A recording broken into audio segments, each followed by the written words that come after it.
call to order our public hearing preceding the Commissioner's workshop. We have a public hearing today with the Housing and Redevelopment Authority, and Mary Kuhn is here to present some information for us. I'll stand up, and also I'm going to introduce this is Caitlin Cluck. She's our new Special Needs Housing Director, so she will be taking the role of dealing with all the emergency solutions grants, the COC funding the county gets. So we'll be meeting Caitlin shortly. But if you remember a few months ago, I came to the commissioners to talk about moving some money around from our emergency solutions grant COVID funds. Well, we did that, and then some things changed in between that month and a half, essentially. So we're back again. So the state came back and said, would you like more money? And of course, Community Cares is one of our subrecipients, and they have been a great partner, and they manage their money quite well. So they said, sure, we'll take some more money. So basically now we're going back and having to put a full change and request into the state.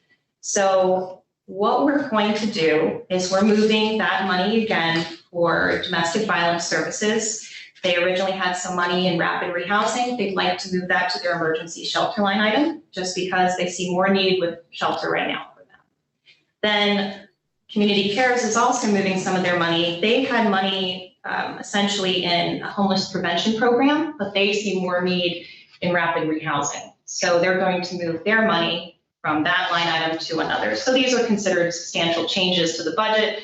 So they need to come before the commissioners and actually have any public comment. But then, now in addition to that, the state came back and is giving the county basically an additional $85,512, of which $46,000 is going to CARES to do street outreach. So they'll be out on the street doing intake. Also, they'll be getting another $35,262 for coordinated entry. Basically, there is, to think of it, there's a program that they track all their data in. So any person that's engaged in street outreach, any person that comes to a shelter, they put in this program, and if across the state, we can track individuals to provide services. So they'll be getting additional money for that, and then there'll be some money in a admin line item. So basically, that is everything. So in total, the county went from a $79,500 grant with ESG to now $160,512 in ESG money. So that's really it. I don't know if there's any questions that I could answer. We've received no comment yet from the public, but everyone's welcome to send me anything until Monday, and we'll go from there. Okay. Mary, we have documentation about what you're requesting, because I haven't seen it, so I missed it. It should be, you should have received something, but I can send over everything again. That's okay. You have I missed it. No. It's not part of our packet. So. Yeah, okay. It's simply, there's a letter that what they want from the county is you will need to sign a resolution for the additional money, but everything else is just a letter in your budgets. Thank you. Thank you. All right, any questions, any additional questions, commissioners? No. We have to also make public opportunity available. Is there anyone online or present that wants to speak to the changes here for the housing redevelopment or its emergency solutions grants? There are no members of the public. It appears we have nothing there, so we will conclude the hearing and at this point turn the workshop meeting scheduled for this time over to Chief Operations Officer Stacy Swinner. Good morning, commissioners. Good morning, everyone. It's nice to see everyone here today. I'd like to welcome you to the September 16, 2021 Commissioners Workshop. And if you would please stand and join me in the pledge. I pledge allegiance to the flag of the United States of America and to the republic for which it stands, one nation, under God, indivisible, with liberty and justice for all.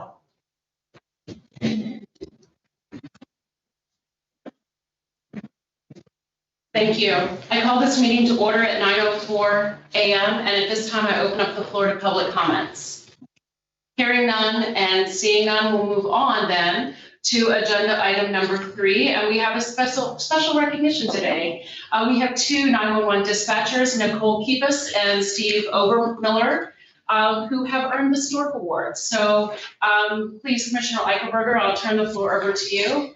And John Quirk, if you'd like to bring the individuals on board. Okay. Bob, it's up to you. You want to join us or not? Over. Yeah, fine.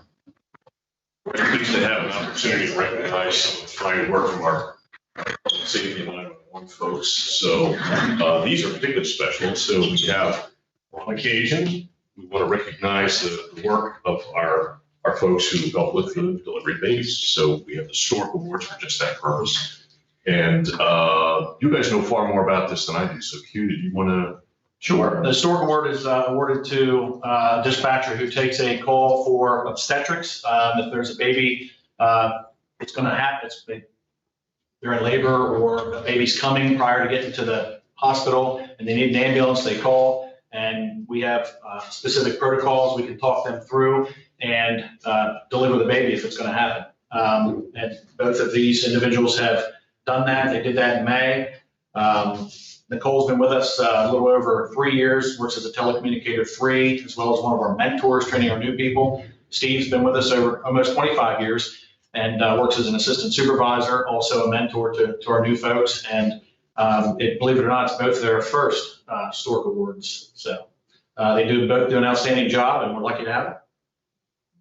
That we are indeed. So we try to recognize these extraordinary efforts, of course, and what we're going to do, we have the Stork Award pins. I am not going to pin anybody, okay? So but we do also have resolutions that we like to present. We hope you will take these and frame these and hang these up so that you recall how much value you brought to our community in this and how much we do appreciate on the public's behalf of what you've done. I'm not going to read both of these. They're essentially similar, but I do want to at least touch the highlights because this is worthy of it. So, and we have one for Nicole and of course, and one for Steve. And basically what the commissioners are recognizing and commending here is extraordinary effort and detailed medical instruction to callers that resulted in the birth of healthy babies. That's done by determining the severity and nature of the medical emergency, selecting proper services to dispatch, assisting the caller, mother, and child until the arrival of the ambulance crew. The delivery, in this case, a baby girl that Nicole helped deliver, joins the ranks of the Department of Public Safety Stork Club. Nicole, you and 25 other fellow public safety dispatchers have assisted in the delivery now of 31 babies since the inception of the emergency medical dispatch some 28 years ago. So we want to express our extreme appreciation on behalf of the public and recognize your efforts here and your service to the citizens of the county. So Nicole, I'm going to go ahead and present this one to you. Thank you very much on behalf of the public and the county commissioner for your service on this. And what we'll do is I'm going to give you yours and then we'll try not to bend that, but we'll do a little photo as well with everybody. And it's up to you guys if you want to do individual ones too. Steve, very similar, so I won't read all of that, but just know we appreciate greatly your effort on this. And you say this is for each of you, this is your first time. We certainly appreciate that's one more than most people. Okay, so we may call on you from time to time, Vicki, again for this. So stay at the ready and thank you on behalf of the commissioners. So their name also gets added to a plaque and it's displayed in our lobby. Excellent. Yeah. It's okay. That's very good. Steve, did you assist with a baby boy or a baby girl? Boy, they were actually both girls. They were both girls. Yep. Oh, really? Well, mine was a You didn't check that, single mother who was by herself and she had a small child with her. So I was trying to give her instructions to self-deliver the baby. The caller was the patient. Well, she was getting her son to like go open the door, go find a sneaker. So you got like a cord and he's going to tie off the. Yeah. Wow. So, yeah. Wow. And then EMS got there shortly after it was delivered. But, Okay. yeah, that was in town here, bro. Something you'll remember all your life, I'm sure. Oh, yeah. Did you want to give us a little information on that? Oh, my lady was flagged down by the baby's dad getting off the highway. So she didn't have a whole lot of information until I finally made her get out of the car and go back. And the baby was out and we gave her instructions on how to cut the cord. But Shippensburg EMS was right down the road, so they're there pretty quick. Okay. Delivered them in the field ourselves, Yeah. working as EMTs, but never over the phone. Well, amazing. Yeah, it's great. I'm going to present each of you with these. Like I said, I'm not going to pin them, just going to do that, but we will display them proudly. Thank you. So with that said, I think a round of applause is warranted.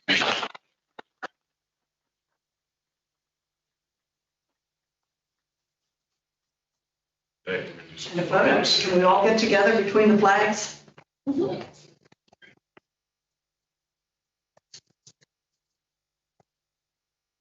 Okay, give me a smile. I'm going to take a few, so.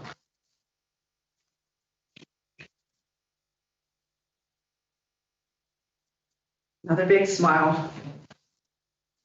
All right, great. Thank you. Thank you. Thanks again. Thanks.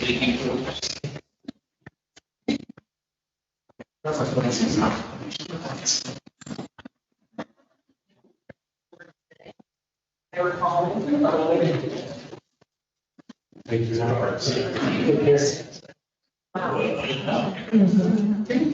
You happy with your seat? Yeah, I guess I can move now if I want.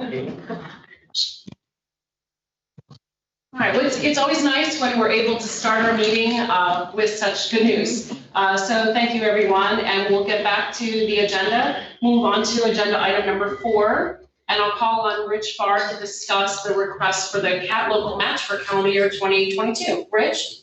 Good morning. Can you hear me okay? Yes. Excellent. Good. Thank you.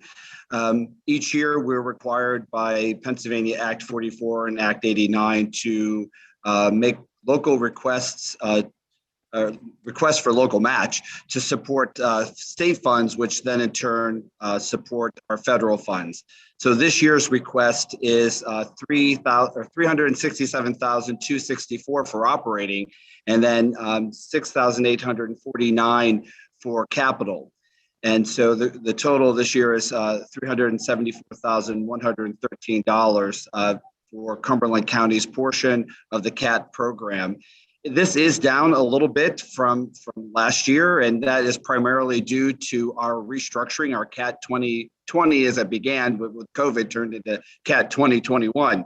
And so we made some adjustments. And if you recall, the last time I presented, transit service should go back and forth. The bus goes out and it comes back in and goes back out. And that wasn't necessarily the case with CAT. The schedules weren't structured in an effective and efficient way. So we realigned all the routes. And because of that, some of the hours and miles were shifted around. So it really overall is a 3% service reduction across all 3 funding partners. It's a very small reduction, but we believe the changes in the service will result in about a $650,000 savings for the CAT system. And so this is the second leg of the 3-legged stool to right-size the organization financially. The last one, we still have to deal with the shared ride program, and we're working on that next. So, but this request is for those local match dollars that are required by those state laws. It does have to increase each year. The total, when we add all 3 funding partners together, has to increase by 5% each year until we meet a full 15% of the state funding. So we're not quite there yet, but again, yours went down a little bit because of the shifting of miles and hours throughout the service area by realigning the routes and making them more effective. Any questions for Rich this morning? Yeah, are we expected to act on this on Monday? Yes. We will need a resolution from the commissioners by January to provide to PennDOT. So we're not required to have any time, but I always submit these in August so you can do it as part of your budget planning process. So I try to get to you early. So as soon as PennDOT gives us our numbers for next year, we submit the local match requests. But because I personally am not ready to make any kind of a decision on this. So right. They will fund us from July, because our fiscal year with PennDOT starts in July. They will fund us through the end of December. And if we don't upload in January all the resolutions from the funding partners of the local match, they will stop sending money. So we got some time yet. All right, thank you. Any other questions for Rich? Okay. Okay, thank you. Thank you, Rich. Okay, thank you. Move on then to agenda item number 5 to discuss budget resolution 2021-25. And I'll call on Tammy Bender. Tammy. Good morning, Commissioners. Finance is requesting approval of 1 budget resolutions for the general fund. We're increasing revenue and expenses by $8,735,000. It's due to receiving additional grant funding for the Emergency Rental Assistance Grant Program. This funding will then be passed on to the Housing Authority to administer the program on behalf of the county. Any questions for Tammy? Okay, thank you, Tammy. We'll move on then to contracts and grants. I'll call on Tammy Hershey. Thank you, Stacy. Agenda item number 6 is contracts and grants. Agenda item number 6, numeral 1, consists of existing contracts, contract extensions, or addenda with no additional cost or increase to the county for the following departments: Aging and Community Services, Drug and Alcohol, Facilities Management, and Juvenile Probation. Commissioners, do you have any questions, comments, or concerns regarding any of these agreements? No. Okay, hearing none. We will move on to agenda item number 6, numeral 2, which consists of new contracts, vendors, services, grants, and contracts with increases or decreases to the county. I'll begin by calling on Christine Bowden to discuss the contracts for aging and community services. Christine. Good morning, Commissioners. The first contract is the PA Department of Agriculture. This is a 5-year agreement for food based on the commodity reimbursement rate of 12 cents per pound. The next one is Carlisle Cares, which is emergency services contract. This is an amendment for the 2021 to provide additional funding to Carlisle Cares. The next contract is East Pennsboro Senior Center contract. Is also an amendment to provide an additional $5,000 for operating expenses for East Pennsboro Senior Center for the year 2021. The next contract is Contact Helpline, also a amendment for 2021 to provide additional support to them for the information and referral services they provide. The next 2 contracts, Mifflin, Juniata, and Perry County, are aging and disability resource contracts, which are passed through. Cumberland County receives the fund and passes through the funds to these 2 counties for the services they render for the ADRC. The next contract is for Bridge Housing. This is an amendment for the 2020-2021 fiscal year to provide additional funding to them. The last contract is the East Pennsboro Township contract for the Senior Center. This is a 3-year contract providing $48,000 a year for the services for the seniors in that area. Questions for Christine, Commissioners? Thank you, Christine. Thank you. Next, I will be discussing the contracts for children and youth as staff is presently all in a meeting. I have information supplied to me from Jamie Ryber. The first being Mary Kay Montgomery County is an addendum. Per Jamie, we contracted with Mary Kay Montgomery for one specific child's foster care replacement. After the contract was finalized, the agency informed us that the rate was incorrect and was actually a lower rate. We are preparing the addendum to add that lower rate to our contract, and this is for the 2021 fiscal year. Next is Edison Court, Inc. Per Jamie, they're requesting a 7% increase in their sexual offenders program going from $98.71 to $105.62. Since they began contracting in 2013 and 2014, they've had the following increases. 10.17% in 2014, 31.18% in 2015, 5% increase in 2018, 2019, and for the 2021 year. A portion of this program is paid by the insurance. Some of the reasons for the requested increases are due to an increase in salary and benefits in retaining and to attract staff, a rise in utility expenses, increase in client housing and recreational costs, higher property and liability insurance premiums, additional trainings, enhancing programming, and an upgrade of facilities for safety, including replacement of aging vehicle fleet. The third item is the Pennsylvania Child Corporation. Per Jamie, this provides foster care services for our youth. They've had a 5% increase in 2019, 2020, but have not requested any other increases since we started using them. They're requesting a 9.66% increase to level 2 and combined with level 1 this year to cover all basic foster care from birth to age 21. A 6.9% increase to level 3 and a 7.2% to level 5. Also adding an additional level, level 6, to use as a step-down level from congregate care to assist in family first compliance. They are requesting increases mainly due to personnel and operating cost increase. Commissioners, do you have any questions that I could take to Jamie to answer? All right.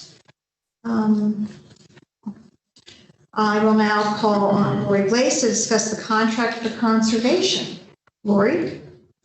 Hi, good morning, Commissioners. So this contract is for our Growing Greener grant, the Yellow Breeches Trout Habitat and Stream Bank Restoration at Allenberry. This is for the contractor who will be working with U.S. Fish and Wildlife Service. Questions for Lori? Thank you, Lori. Thank you. Next, I will call on Ryan Simon to discuss the contracts for drug and alcohol. Good morning, Commissioners. Our first contract is with Alder Health Services. Alder Health Services provides outreach services in our 2-county area, and we're asking for a rather large increase. We have not changed their contract amount since I've been here, and that's been over 6 years. We are asking them to do additional outreach services, so that is the main reason for the increase. Then the second one is UPMC at Twin Lakes, and they are asking for $2 a day increases to both their withdrawal management and their 3.5 rehab services. Any questions? Thank you, Ryan. Okay, next, we have contracts for liquid fuels and finance. I understand that Kirk may still be in his planning meeting, so we're having Stacy review this, please. Okay, I'll try to do Kirk justice here. The first contract is an addendum with Lobar, who is the company that is completing the Kunkel Bridge construction. And this is a change order that increases the cost by roughly $100,000, is to sort of realize the design to make that match the actual field measurements. So there's a change there. It is within the 25% of the plan as it was originally estimated. Commissioners, if you have any questions on that, we can certainly get those answers from Kirk Stoner. Questions on it, but just as a notification, that their owners are family members, so I'll be abstaining on that as I was. The second contract is actually an additional grant award from the Pennsylvania Department of Transportation for Kunkel Bridge. So it is very much related to the addendum that I just discussed. And so it provides additional funds for this construction based on the change orders that were submitted. And this is a 100% federal grant. There's no local match related to that. Any questions, commissioners? Thank you, Stacy. Next, I will call on Annie Strite to discuss the contracts for MHIDD. Annie. Yes, good morning, all. Actually, the first two are grants that one we are seeking approval to apply for, and it's with the Pennsylvania Commission on Crime and Delinquency. It's actually for the grant. The grant proposal is specific to crisis intervention and pretrial services. And we are hoping to propose a regional crisis intervention team, which is our work that we're doing currently with law enforcement and training law enforcement around de-escalation skills and collaborating a little more strongly with our crisis intervention. So that's our hope. The collaboration would be specifically with Franklin County and a couple of consultants that we hope as part of the grant proposal. The grant amount is $150,000, and we're seeking your approval to be able to move forward with that. The grant is due next Thursday, the 24th, and there is no county match required. It's a 2-year grant. Any questions, commissioners? If not, I'm going to move on to the next. The next one is actually a grant that we have already received, and that's specific to student assistance program. And it was a community mental health services block grant. Our request was for $38,857, and it specifically is to purchase technology for our student assistance providers. We understood that they hadn't had any technology improvements for 10 years, so their laptops are barely hanging on. Anyway, so that's what the grant is for, and we've actually received that, and that's $38,857. Do you have any questions? Okay, then I'm going to move on to the actual contracts. The first two are both for the ID side of our office. The first one is for Benevolent Heart Assisted Living, and they provide companion services and respite for individuals with intellectual disabilities. This is an amendment for 21-22. It's an increase of $29,416, and it's due to the addition of another service. So the total contract is increased to $42,583. Any questions on that one? I'll just move to the next one. Okay, I see heads shaking. The next one is also for the ID side of our office, and it's for Aurora Social Rehabilitation Services. It's a decrease of $16,090 for fiscal year 21-22. This is a 6-month contract, and I think some of that is just simply because of the variability of the situation that we're walking through with COVID increases, and there are many individuals who are choosing not to interact in congregate environments, or at least limit that kind of exposure. So the total contract will be $16,090, and we'll be monitoring the situation with COVID as a function of the future for the next 6 months. Do you have any questions about that one? Okay. The rest of the remaining contracts that I'll be going over are all specific to the mental health side of our office. Keystone Service System, it's a decrease. For residential services, Keystone provides personal care services for individuals with mental illness. The total contract is $739,001. The next one is for Riverside Associates. Riverside has a small outpatient contract with our office. The total contract is for $2,640. This is actually a decrease in their contract just simply because they're serving fewer people. The next contract is for York County Transportation, and it's a decrease of $62,385. So the total contract is $29,695. And there again, I think some of it is individuals aren't using Rapid Transit to go to services in part because of COVID. And then some programs have actually decreased taking people to programs because of safety. So we're monitoring that closely. And then if we need to request an increase, we will do so as we're monitoring it. The next contract is for Aurora Social Rehab Services, and they provide social rehabilitation for individuals with mental illness. And this is actually also a decrease of $105,243. And there again, it was a 6-month contract, so that potentially could increase depending on what happens in the next few months with COVID.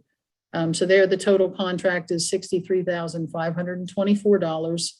And then the last contract is with Pennsylvania Counseling Service, and they provide outpatient services in both the Cumberland and Perry County jails for our office. And the total contract is $7,613. Any questions for me? No. All right. Thank you.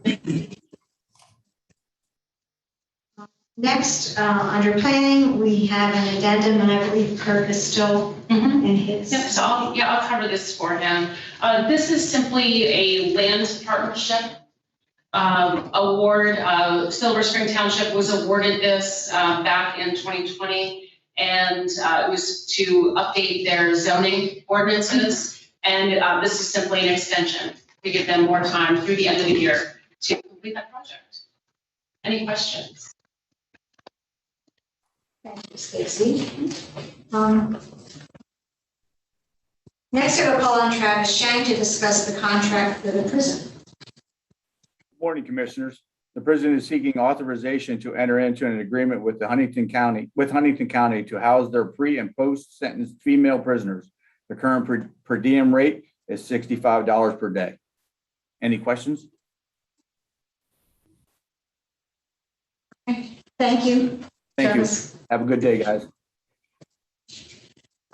Next, I will call on Justin Miller to discuss the contract for recycling and waste. Justin? Good morning, Commissioners.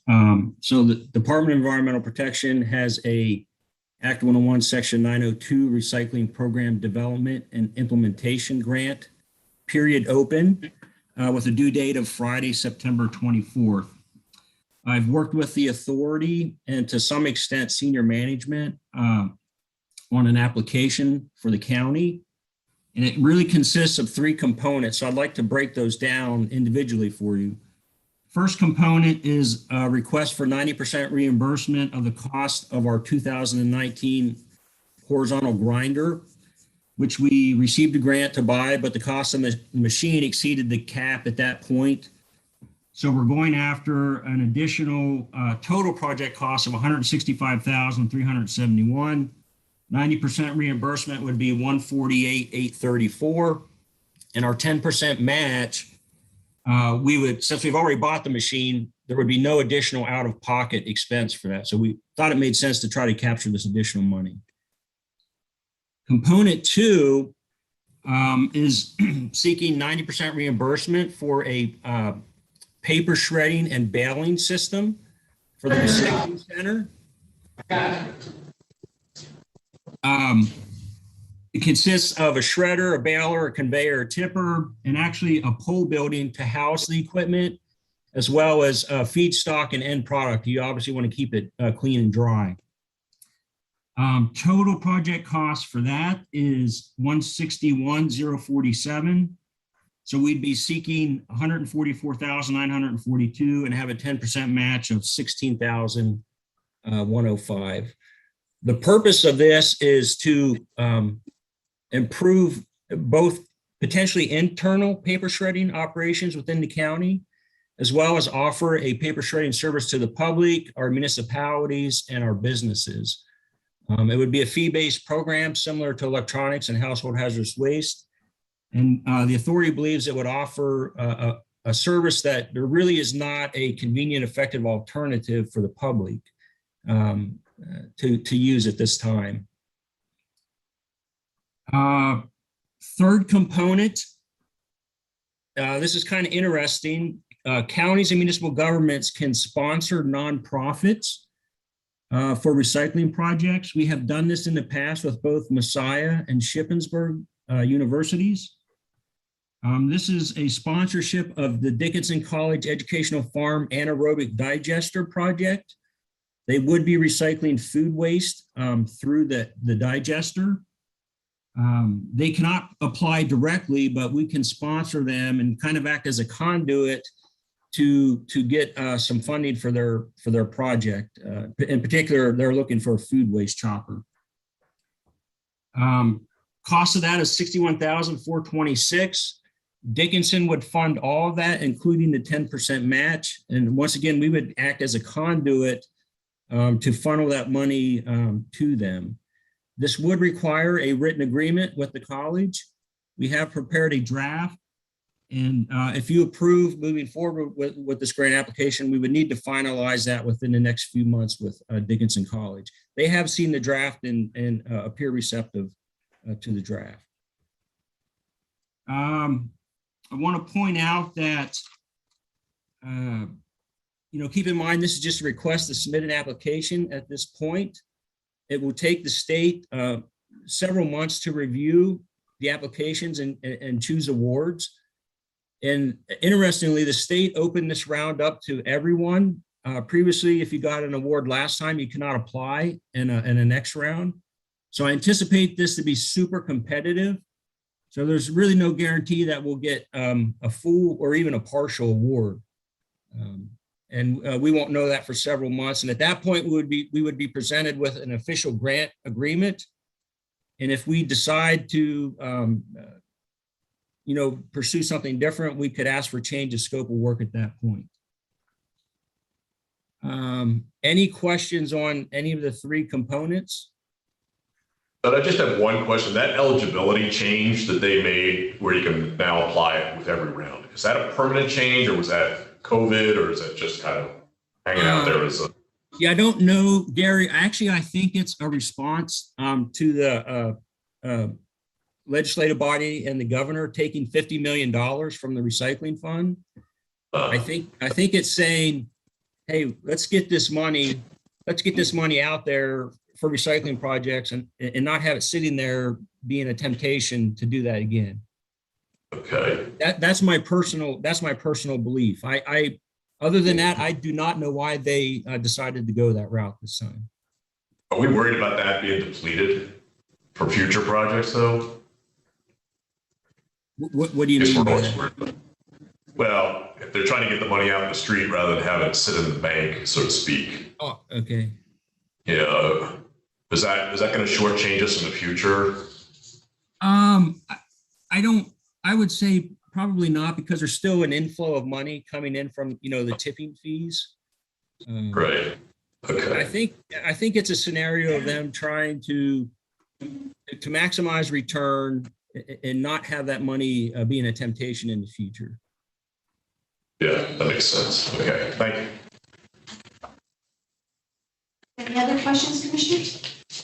Justin? Thank you, Justin. Thank you. That concludes our contracts and grants. So Stacy, I turn it back over to you. Okay, and I just want to point out that Justin has been instrumental in all of the discussions that we've had, specifically about shredding. And I think that we have this recorded now. What an excellent example of how not just to talk about a grant, but how it fits into the bigger picture. So I just want to say kudos, Justin. Thank you very much. We move on then to agenda item number 7. And I'll call on, I believe Bob Shively is here with us to discuss request approval on Monday of a donation from Members First Credit Union to sponsor the 2021 Cumberland County LEPC Sarah Summit. Bob. Yes, Commissioners, for your consideration and approval on Monday, a donation of $250 as a sponsor for Members First Federal Credit Union to our annual Cumberland County LEPC Sarah Summit, which is scheduled for October 21st at the Army Heritage Center. Any questions for Bob? Okay, thanks, Bob. Thanks. All right, we'll move on then to agenda item number 8, and I'll call on Brent Durham to discuss the vehicles, mobile homes and vehicles, and to discuss approval to place those on municipal. Brent. Good morning, everyone. Complying with county code requirements and the county surplus property disposal policy, we're here asking permission to sell 6 items that have titles. These items will be offered using the municipal electronic auction platform. We'd like to sell a 2000 Chevy Blazer. This Blazer is no longer needed by the department. It has high mileage and it does need some work. There's a 1996 Ford van and a 2002 Chevy Astro van, both of which will no longer pass inspection. We have 3 mobile homes. I'm sure you're thinking, where did we come up with 3 mobile homes? And the answer to that is 2 of these were seized by the DA's office in relation to narcotic and manufacture and sales. We actually tried to sell these several years ago and we were unsuccessful. We figured with the new method of selling, it would be worth another try on those. The third one is located at the fire training ground, and I'm not sure where it came from or who coordinated it being placed there, but it has been used over the years by a couple different groups for smoke maze training, and it is no longer in use. Any questions for Brent? All right, thank you very much, Brent. I'm actually going to call on you again. It looks like as we move on to agenda item number 9 to discuss capital project request, and I believe you're going to be presenting the project for MBJ Silcox's office. Yeah, so this request is for security upgrades at Magisterial District Judge Silcox's office. This upgrade includes a camera system, alarm system, and access control system. The cost of the project is $19,733. This is a CoStar's pricing.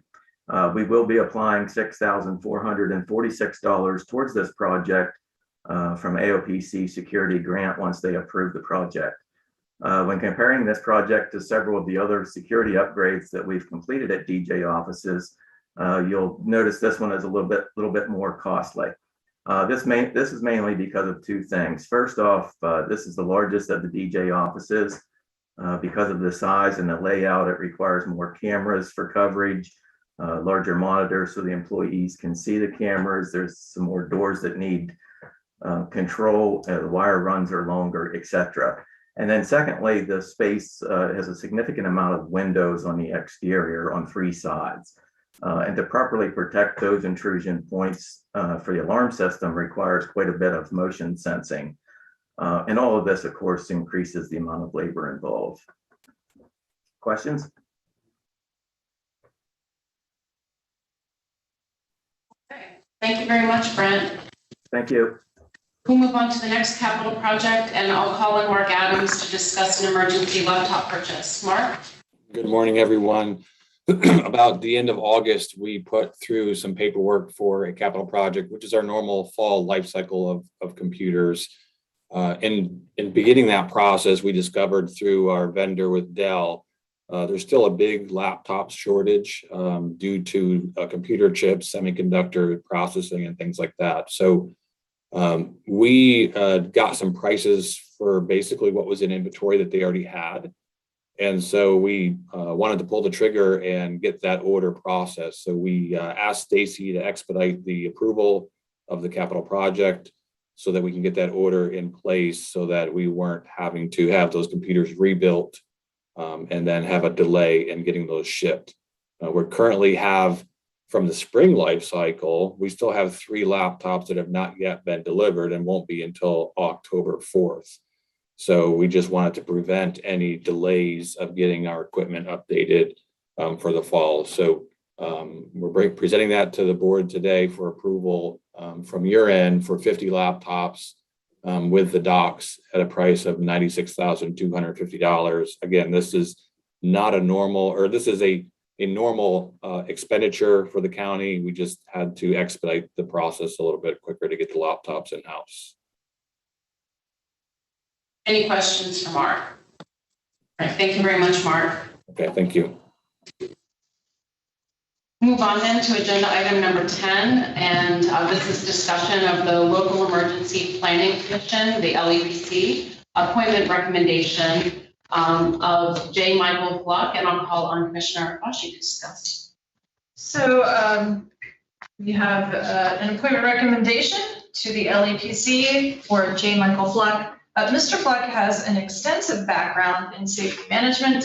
He would be an excellent addition to the Planning Commission. Okay, thank you, Commissioner Oshie. Any questions? All right, we'll move on then to the next agenda item, and it looks like Kirk Stoner is still on his Planning Commission meeting. And so I have a feeling if that meeting is ongoing now, if we move on to the next agenda item, he will still be on that meeting. So this is a request to authorize advertising for Hertzler Bridge and the bid schedule. Solicitor, is there anything that? No, I don't know if Kirk will be asking for Monday that do I'll say a universal motion that authorizes the advertisement, and then I hope that we bring back the results of that to you, and you will be confirming the selection of the lowest responsible bidder. If you have any questions, we can certainly address those before Monday. We'll move on then to agenda item 12, which is a discussion and motion. So please note this is an action requested item to advertise for bids for CNRC work. Now, Colin John Watt. Morning, John. Morning, Commissioners. Yeah, I'm requesting approval to advertise for bids for work at the nursing home for remediation work based on the FSCS findings over the past years. Any questions for John? What is the scope of this work, please, John? I'm sorry?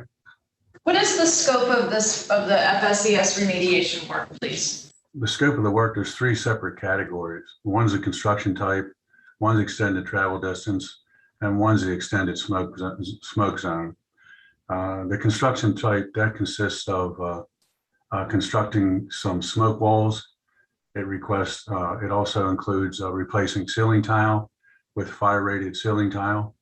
And it also includes fire retardant spray on any patchy areas that's missing that's above the ceiling panels.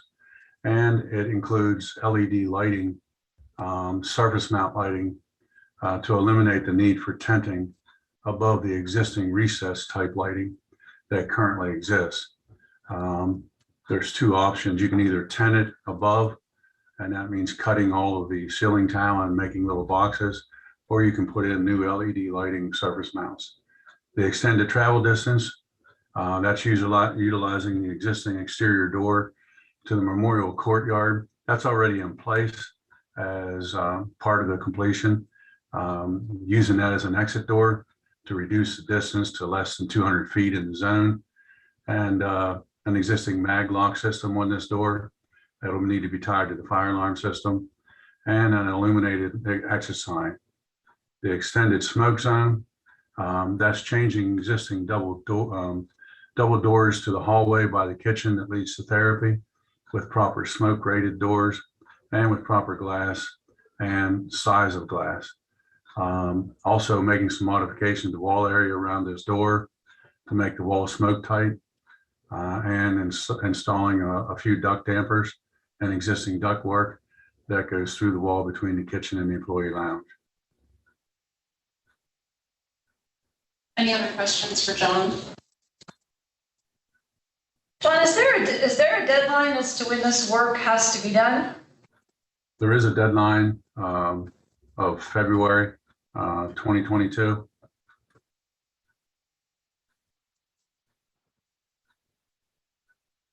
And do we have an approximate cost on this? When we budgeted for this 5 years ago, when this came out, there was a lot of things that happened in the last 5 years, as most are aware of. COVID-19 hit. We couldn't allow anyone in the nursing facility and so forth. So the cost we budgeted for was approximately $900,000. to complete the project. That was 5 years ago. And as you know, this year, everything, including groceries, gasoline, and everything has gone up in price. So we're not exactly sure where we're going to stand, but we did budget for $900,000. So, John, so this was 5 years ago, this money was budgeted. What happened 5 years ago that the money was set aside, but the work didn't happen? The reason the work didn't happen, there's a couple of different reasons. COVID-19 obviously is one of the biggest reasons. And there was a plan of action in place, and the work was to start in 2019, but it couldn't start because of COVID, or in 2020, I should say. But also, we received news from CMS and Life Safety that they may allow the waiver and allow it to be waived like it was in the past. So it was put on hold at that time, and we received emails from Life Safety indicating that they may be changing their direction and may allow the waiver, but that never happened.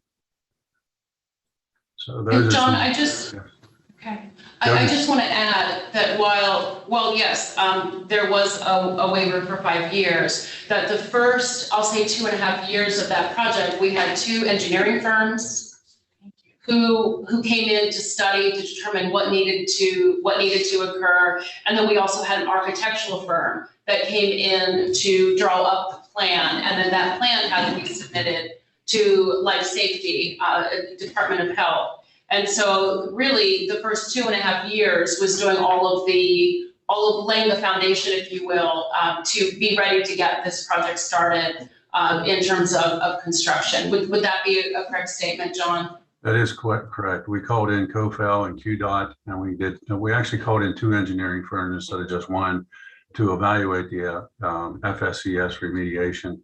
And we got reports from both of them. And then we called in Noelker and Hall, and they're very experienced with nursing home work. We've used them in the past. And we've been working with them ever since that time to draft different documents and stuff and work with us to make presentations to Life Safety. So yes, there was a lot of work, legwork over the 5 years, and a tremendous amount of correspondence and emails back and forth with CMS and the government and also Life Safety. John, one question.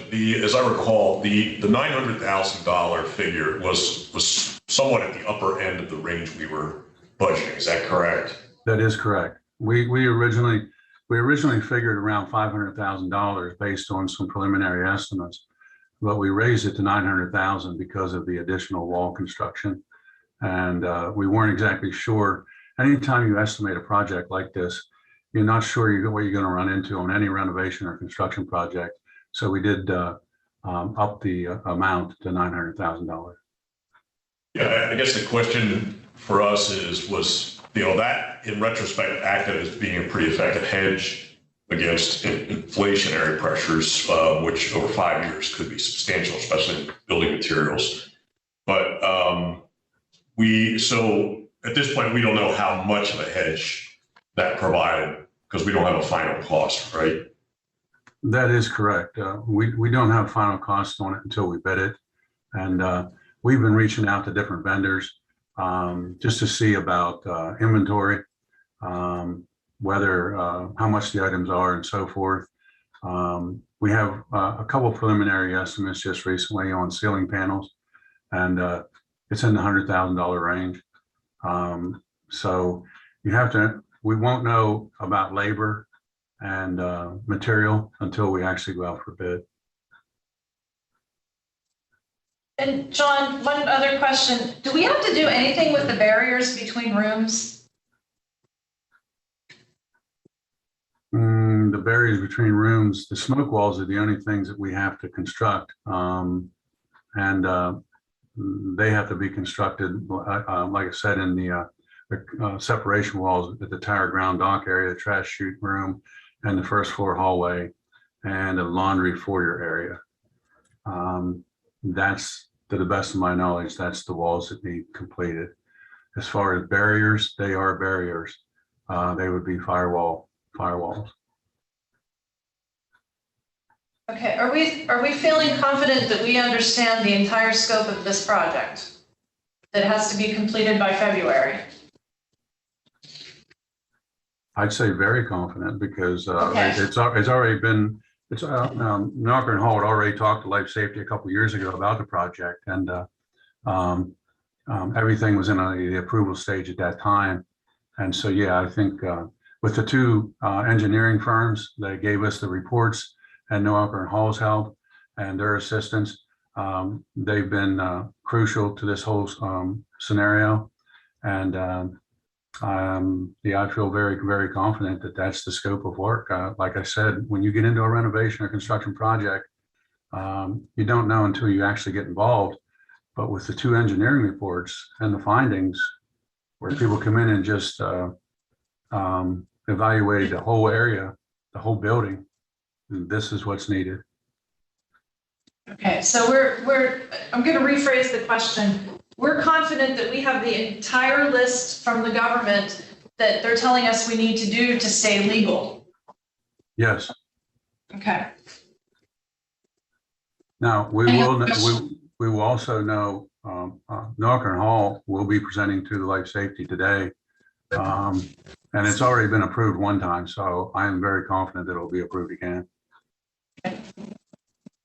John, it may be helpful for the commissioners that Knocker and Hall do a estimated construction cost determination at this point before you receive bids in.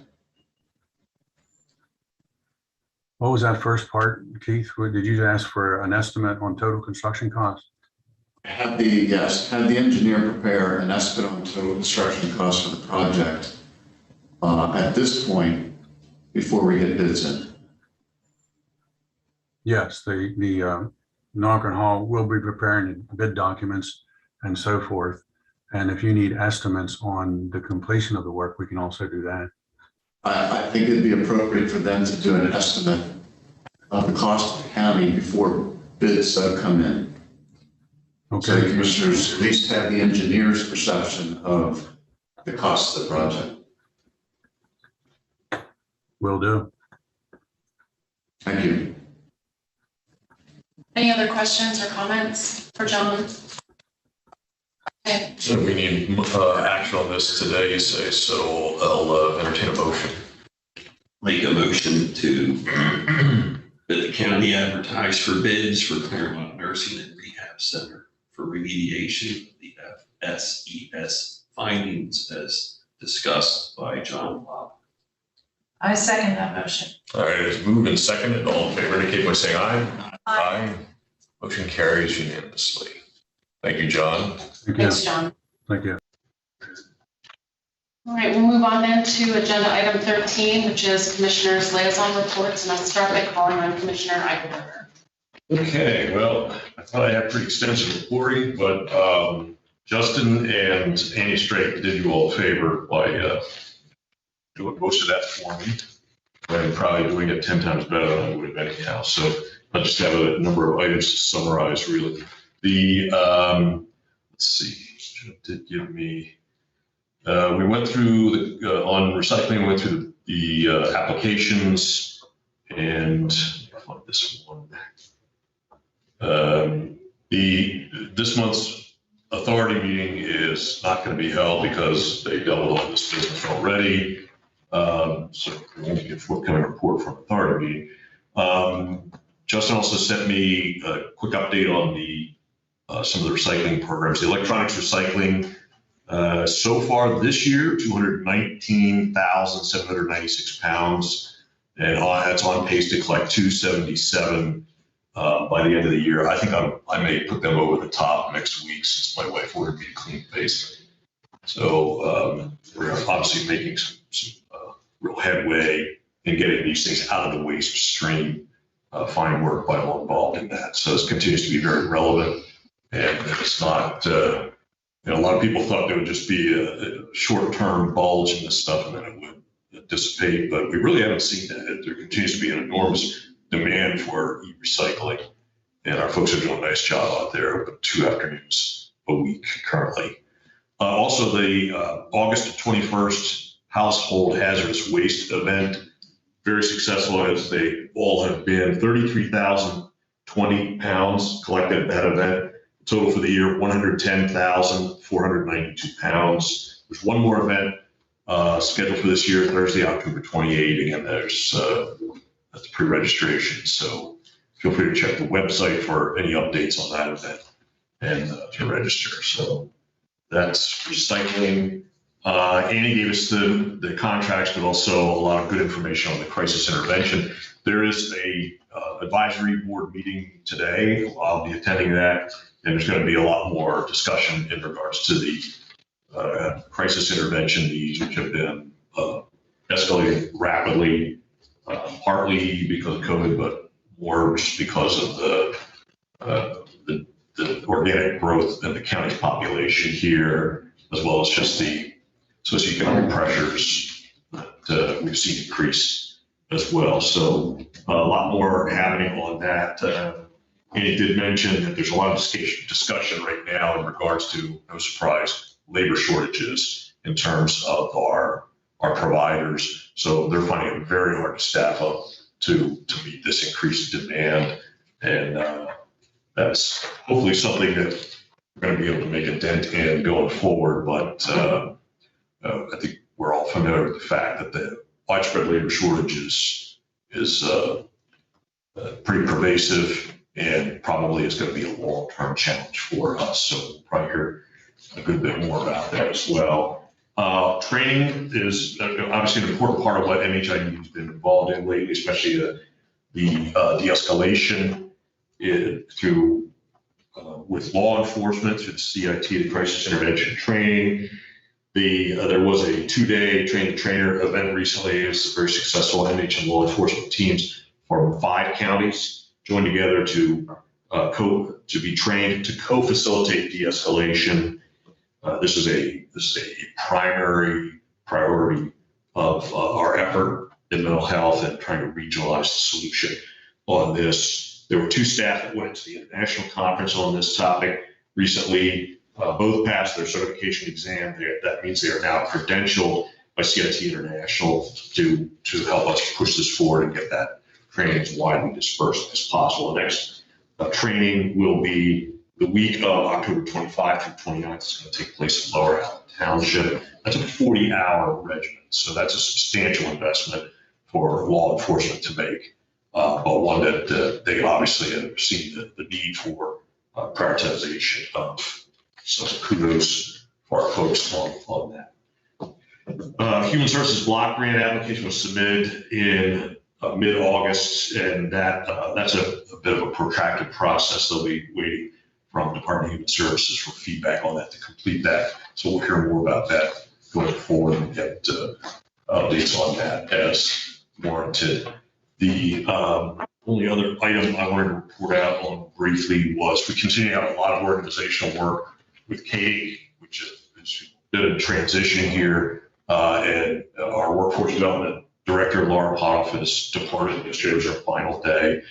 But we continue to backfill on that workforce development issue, which, as you're aware, is a strategic priority that the commissioners have designated over the last few years and have funded Katie to participate in.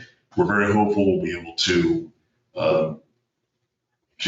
keep that moving forward fairly seamlessly. There's a plan in place to make that transition, and we're hopeful that Laura is going to continue with our task force on the workforce training facility, which has been a priority item. She's going to be checking with her employer to get confirmation on that, but our hope is that she'll not only serve there, but maybe share that organization, which would be extremely helpful in keeping the forward momentum on the training facility that a lot of work has gone into, and we have grant funding for, and the county actually put some direct dollars into as well. Katie has also finalized their selection process for an organizational development contractor to do some assistance with a reorganization that Jamie Keenan began to put in place last year. They selected strategic consulting partners. That's Monica Gould's firm. So you may remember Monica helped us out on library system issues a number of years ago. Did an excellent job. We're really pleased to have her on board. She will be reaching out, I believe, to all the board members with trying to gather some input as she begins she and her team's evaluation of structure and process. We want to make sure we're efficient there. We've got the right people in the seats at the reconfiguration of the organization is done in a meaningful way that allows us to achieve real results and to do it as efficiently as possible. So that is going to be moving forward. The kickoff week is, that's actually this week. So, and I'll be speaking to Monica shortly to give her some perspective on some past history with the organization as well. Steve Riccio, who is from Deering, who has assisted us with our Leadership Essentials management training for county staff, is very involved in this effort on the workforce development plan. He's certainly a positive addition there. He'll be picking up some of the responsibilities that Laura was had on a full-time basis. So the other thing we're working on there just is the board development effort that was begun last year, but kind of put on hold due to COVID.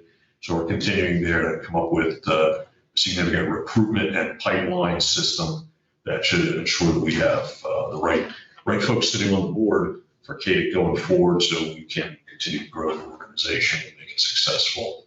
And can constantly upgrade our performance there. We've got some excellent board prospects. We've got a few potential commitments, so we still have to nail some of that down. Obviously, those names will be coming before both the board of directors, which all three of us sit on, as well as coming to the board of commissioners for final approval. So we'll be sharing the resumes with you before too much longer. I'll do some of this with debate and continue to work as well with the Workforce Investment Board on potential partnership opportunities between Kate and South Central PA Works, which has long been looking for a local partner within the region to help push forward some new strategies on workforce development, which is a key issue for us historically and more so now in the age of COVID. So a lot of things happening on that front. That's something we have for now. Thank you, Commissioner. Commissioner Palshi. So Children and Youth Citizens Advisory Committee, that meeting is next week on September 21st. HUD's Coordinating Committee meets next Friday on September 24th. The Local Emergency Planning Committee, they are moving toward their Sarah Summit in October. That should be a terrific summit. Library System Board meets on Monday, September 20th. I would remind you to use your library. I just left the Planning Commission, to get here to this meeting on time. So they started at 7:30 a.m. and when I left at 20 to 9, they were still talking about Penn Township and this rezoning request for warehouses in Penn Township. There were a significant number of people there from the community. Of course, the township was there, and the developer and the person who would do the financing, they were there. And it really was an excellent discussion. I'm not sure how the Planning Commission voted. I left before they even got to the vote on the recommendation on that rezoning. But there was a very interesting thing said at that meeting by the person who was putting together the financing that would fix the interchange at exit 37 for the benefit of having this property rezoned for warehousing. And this person said, if we're not going to get this rezoning request done, we're not going to use our political capital to get the interchange fixed. And it just really struck me as being very odd that Senator Judy Ward and Representative Torrin Egger would be okay with the political capital of a financing company. And this financing group really believes that they can go to these two and get significant dollars from the state and to fix that interchange. But the people that live in Penn Township that are living with the danger of that interchange every day and the intersection under it and the bridge under it don't have the political capital to go and have the senator and the representative bring that money in. The people from Penn Township were there, talked about the number of children who ride their bikes to school. They go under that bridge, and the number of trucks sitting there. They talked about the Amish people who bring their buggies under that bridge, and tractor trailer drivers are honking their horns at them, scaring those horses. Those tractor trailers are lined up on those roads, and it is a tunnel. People can't get in and out of their homes. They can't drive in and out of their homes without very dangerous situations happening. And then the trucks are idling all night. There are a lot of issues there, but it became very clear that one of the fixes to a lot of the issues is Pennsylvania money coming in to help with fixing the interchange, fixing that intersection, and taking care of what is going on under that bridge. So it just struck me as being a very interesting comment. It makes me wonder, Senator Judy Ward, Representative Tornecker, the people of Penn Township matter, and their safety matters. Stop Violence Against Women Task Force, that meeting will be coming up. I was at the Western Council of Governments on Monday. It is one of my favorite places to be. I just so appreciate that group. The salt bids will go out either end of September or the beginning of October. Representative Barb Lime asked for my assistance with 2 Cumberland County projects. So I went to talk to Kirk Stoner about one of those, and the other one I have to go talk to Bethany Salzapullo about. I don't know if anyone has seen the materials put out by Weights and Measures by John and his team, but they are really great, and it shows you photos of things they encounter when they open up a gas pump to check the weights and measures. And it really is, first of all, there's this beautiful spider building this gorgeous funnel web, but then, there's leaks.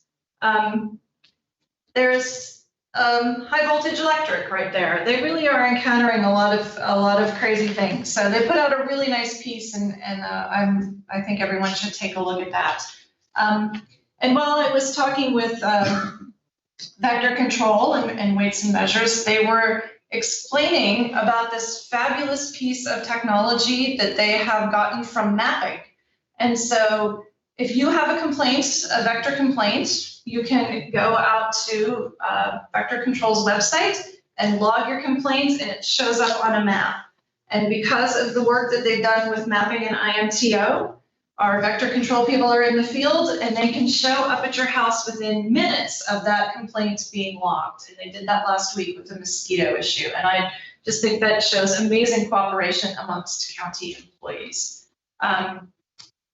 I was at the 9/11 memorial service in Hampden Township. That was really a very powerful and moving event on Saturday. And then on Sunday, I went out to the National Honor Guard training that commenced Sunday afternoon and welcomed everyone. So it's been a very interesting week. That's it. Thank you, Commissioner. Commissioner DiPolito. September 8th, the Ag Land Preservation Board met, and the board recommended its selections for conservation easement offers of the 2021 farms. There will be 10 farms that will be made offers, 3 of which have made it clear that they would accept 50% of the easement value. And 2 of the farms are in Silver Spring Township, and Silver Spring Township will be paying 70% of the easement value, thus stretching our county dollars. On September 15th, there was a presentation over in Allen Road for the Ag Conservation Easement Program. We had approximately 20 farmers in attendance to learn about the program. It seemed to go very well. The 27th, I'll be attending the Farm Bureau annual dinner at the Penn Township Fire Company.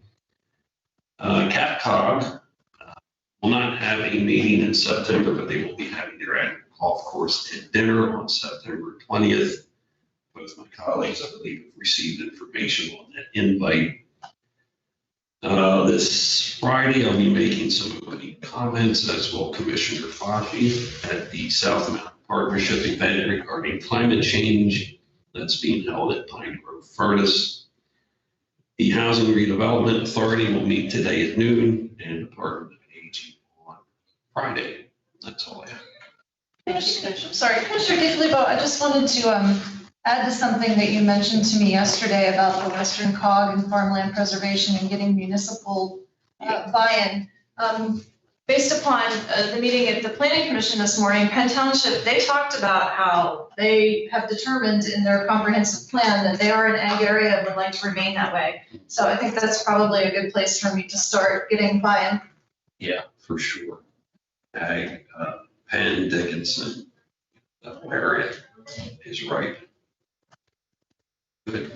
So, thank you. All right, thank you.